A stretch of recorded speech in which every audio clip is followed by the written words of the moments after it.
Today is September 24th, and as usual, I'm going to be taking a look at the newest items in Halo Infinite store, and assuming or not, they're worth your money. This is Game Magpies, I'm Magpie Leon, and let's jump straight in. So once again, of course, there's nothing new to the store, but there likely won't be until the next operation. Alongside that, there's also nothing new to the exchange. I don't really think this is something I need to mention every video, but I feel the need to do it regardless. That being said, I really do hope that at some point 343 considers updating the exchange weekly, or at the very least bi-weekly, because going an entire month without anything new to sort of work towards, especially if you've already unlocked most of those past event or HCS drop cosmetics, does get a little boring. However, although there's nothing new on the store, there is of course some different returning items, starting with the Aqua Hex bundle, or coating rather, which is of course fully cross-core and costs 400 credits. This coating is fine, definitely not a personal favourite by any means, but for only 400, a weapon coating that's on all of your weapons, honestly, that isn't a bad deal. However, in comparison to the Urate Noon bundle, which is up next, where you get the cross-core weapon coating of the same name and cross-core vehicle coating of the same name,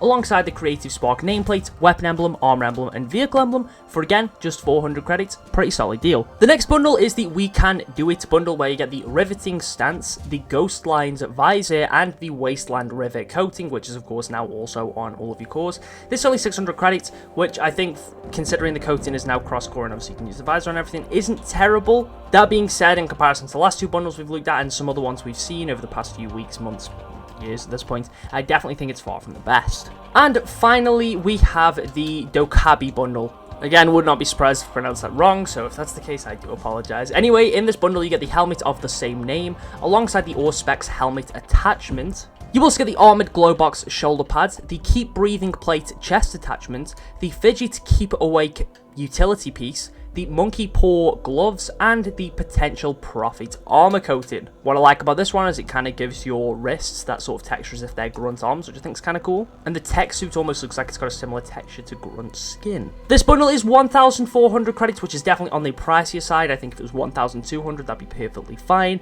But 1,400 is definitely pushing it a little bit. Overall, though, I do think it's a pretty cool armor set. In other news, we could actually be receiving a new game mode today, something akin to One in the Chamber, but where the Mangler is your primary weapon. If that does release, it'll be around about 7 PM here in the UK, which is about half an hour from now. Of course, if there is any changes, I will let you all know in the pinned comment. But anyways, now that we've got all the news stuff out of the way, let's go over Spartan of the Week. This week's theme was suggested by Scooter, and it was to create post-apocalyptic themed Spartans.